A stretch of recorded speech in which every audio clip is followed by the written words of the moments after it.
अस्सलामुअलैकुम। आज मैं आप लोगों के साथ हरे मसाले वाले कीमे की रेसिपी शेयर करूंगी। इसमें मैंने हरी प्याज के साथ साथ हरे लहसुन का भी इस्तेमाल किया है, जो इस सीज़न में ईज़िली अवेलेबल है। मेवन फैमिलीज़ में हरे लहसुन का इस्तेमाल बहुत ज़्यादा किया जाता है। रेसिपी स्टार्ट करने से पहले मैं अपनी एक बहुत ही प्यारी सब्सक्राइबर नूर ख्वाजा का थैंक्स कहना चाहूँगी, जो कि हर वीडियो के नीचे कमेंट में हमें बहुत ही प्यारी दुआ देती हैं और मुझे बहुत अप्रिशिएट करती हैं। जज़ाकल्लाह नूर। तो आइए रेसिपी स्टार्ट करते हैं। सबसे पहले पैन में मैंने आधा कप तेल लिया है।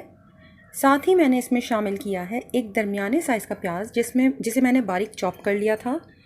अब हमें प्याज को इतनी देर तक कुक करना है जब तक कि ये अपना रंग तब्दील करने लगे।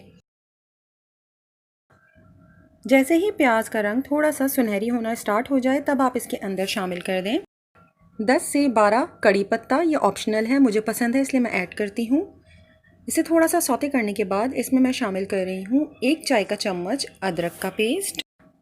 साथ ही आप इसमें शामिल कर सकते हैं 1 चाय का चम्मच लहसुन का पेस्ट। बस मैं आजकल इस सीज़न में लहसुन के पेस्ट की जगह पर हरे लहसुन का इस्तेमाल कर रही हूँ। मैंने तकरीबन 1/4 कप हरा लहसुन चॉप्ड कर इसमें शामिल कर दिया है और उसे भी हल्का सा सौते किया है।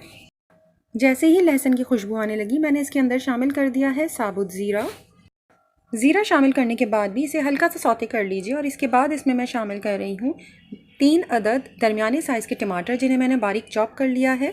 आप 2 से 3 टमाटर अपनी पसंद के हिसाब से ले सकते हैं और अगर चाहें तो इसे ब्लेंड कर लीजिए। टमाटर शामिल करने के बाद मैंने हल्का सा इसे सौते किया है।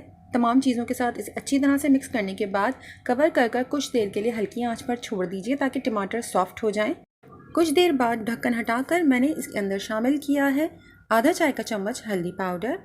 इसके बाद मैंने इसकी इतनी देर तक भुनाई करनी है जब तक कि मसाला बहुत स्मूथ हो जाए, टमाटर अच्छी तरह से मैश हो जाए और तेल अलहदा होना शुरू हो जाए। जब मसाला अच्छी तरह से भुन जाए तब आप इसमें हरी मिर्ची शामिल करें।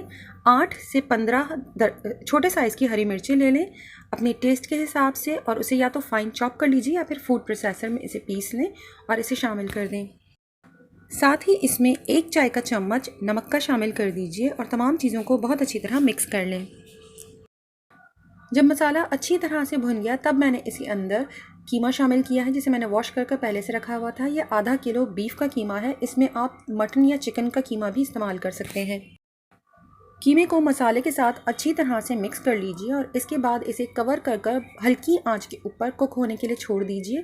गोश्त अपना पानी रिलीज़ करेगा और कीमा उसी में डन हो जाएगा। और अगर आपको डाउट हो तो कुछ देर के बाद आप ढक्कन हटाकर इसके अंदर 1/4 कप तक पानी शामिल कर सकते हैं। मैंने आज इसके अंदर 1/4 कप पानी शामिल किया है और दोबारा से इसे कवर कर हल्की आंच के ऊपर कुक होने के लिए छोड़ दिया था। अब इसे इतनी देर कुक करें जब तक कि पानी खुश्क हो जाए और कीमा अच्छी तरह से गल जाए। कवर हटाने के बाद इसे 2 से 3 मिनट के लिए भून लीजिए। इसके बाद मैं इसके अंदर शामिल कर रही हूँ आधा चाय का चम्मच भुना कुटा धनिया, आधा चाय का चम्मच भुना कुटा ज़ीरा, आधा चाय का चम्मच गरम मसाला पाउडर।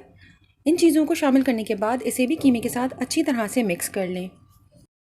अगर आप कीमे को पहले से बनाकर रखना चाहती हैं तो जब तक कीमा गल जाता है आप उस स्टेज तक उसे प्रिपेयर कर रख लीजिए, और जिस वक्त आपको सर्व करना हो उस वक्त आप इसमें भुना कुटा धनिया, भुना कुटा ज़ीरा और गरम मसाला शामिल करें। और साथ ही आगे जो मैं शामिल कर रही हूँ हरी सब्जियाँ, वो तमाम चीज़ें शामिल करने के बाद इसे हल्की आंच पर गर्म कर लीजिए ताकि हरी सब्जियों की फ्रेशनेस बरकरार रहे।